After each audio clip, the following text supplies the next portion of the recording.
எப்போவுமே நமக்கு ஃப்ரைனதும் ஃபஸ்ட்டு ஞாபகத்துக்கு வர்றது வஞ்சர மீன் ஃப்ரை, அந்த மாதிரி பெரிய பெரிய மீனில் ஃப்ரை பண்ணி சாப்பிட்றது தான். இந்த மாதிரி சின்ன மீன் வாங்கினா ஒரு தடவை ஃப்ரை பண்ணி சாப்பிட்டு பாருங்கள், டேஸ்ட்டு சூப்பராக இருக்கும். இவ்வளோ ஃப்ரெஷ்ஷாக இருக்கிற இந்த மீன் வந்து சால மீன் தான், அதாவது சார்டைன்னு சொல்லுவாங்க, மத்தி மீன்னும் சொல்லுவாங்க இந்த மீனை. இந்த மீன் வந்து ஹெல்த்துக்கு ரொம்பவே நல்லது. இதை நம்ம எப்போ வாங்கினாலும் குழம்பு வச்சு சாப்பிடுவோம். குழம்பு வச்சு சாப்பிட்றது தான் ரொம்ப நல்லது. ஆனால் ஒரு தடவை ஃப்ரை பண்ணி பாருங்கள், அதுக்கப்புறம் கண்டிப்பாக நீங்கள் அடிக்கடி அதை ஃப்ரை பண்ணி சாப்பிடுவீங்க.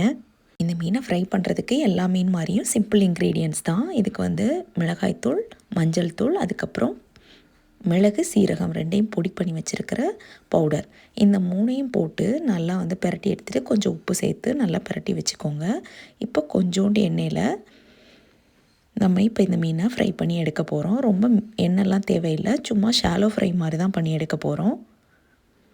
இந்த மீனில் பார்த்திங்கன்னா அதுலேயே கொஞ்சம் எண்ணெய் சத்து இருக்கும். அதனால் இந்த மீனோட டேஸ்ட் வந்து ஃப்ரை பண்ணதுக்கப்புறம் ரொம்ப சூப்பராக இருக்கும். ஒரு தடவை ட்ரை பண்ணி பாருங்கள். இப்போ இதை ஃப்ரை பண்ணி எடுத்தாச்சுன்னா நம்மளுக்கு வந்து சால மீன் ஃப்ரை ரெடி ஆயிடுச்சு. இந்த மீன் வந்து ரொம்பவே ஃப்ரெஷ்ஷாகவே இருந்துச்சு. அதனால் இது வந்து ஃப்ரை பண்ணதுக்கப்புறம் ரொம்ப டேஸ்ட்டாக இருந்துச்சு.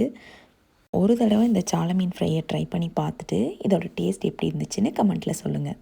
தேங்க்யூ.